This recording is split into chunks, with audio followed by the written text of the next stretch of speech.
Marriage માટેની lipstick કઈ રીતે કરવાની?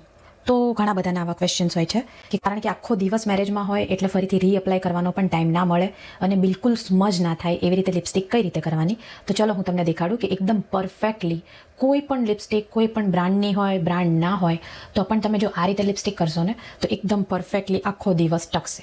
જ્યારે તમે ફેસ વોશ કરો અને મેકઅપ સ્ટાર્ટ કરો ને, કારણ કે લિપસ્ટિક તો છેલ્લે કરવાની હોય, તો જ્યારે તમે મેકઅપ સ્ટાર્ટ કરો ને તો સૌથી પહેલાં વેસલિન લગાડી દેવાનું લિપ્સ ઉપર, કારણ કે લિપ્સ હાઇડ્રેટ હોવા બહુ જરૂરી છે.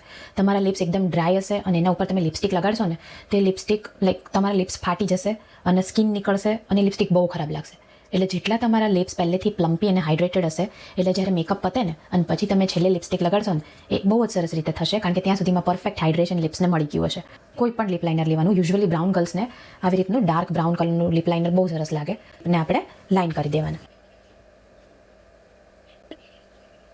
અને પછી એને તમારી ફિંગર્સથી સ્મજ કરવાનું, કારણ કે કોઈ હાર્શ લાઇન ના દેખાઈ જઈએ. હવે નેક્સ્ટ સ્ટેપ, તમારે લિપસ્ટિક લેવાની, કોઈ પણ લિપસ્ટિક તમારી જે તમારી ચોઇસની હોય.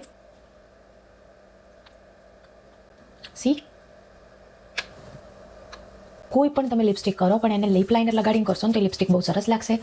સેકન્ડ થિંગ કે એ લિપસ્ટિક જરાય સ્મજ નહીં થાય, તમારા જે લિપની બોર્ડર છે ને ત્યાંથી બહાર નહીં આવે, બિલકુલ નહીં આવે. અને ત્રીજી વસ્તુ કે તમારી લિપસ્ટિક પણ લોંગ લાસ્ટિંગ રહેશે, કારણ કે લિપ લાઇનર એવું ને એવું ડાર્ક રહેશે, લિપસ્ટિકને એની પ્લેસ પરથી હલવા નહીં દે.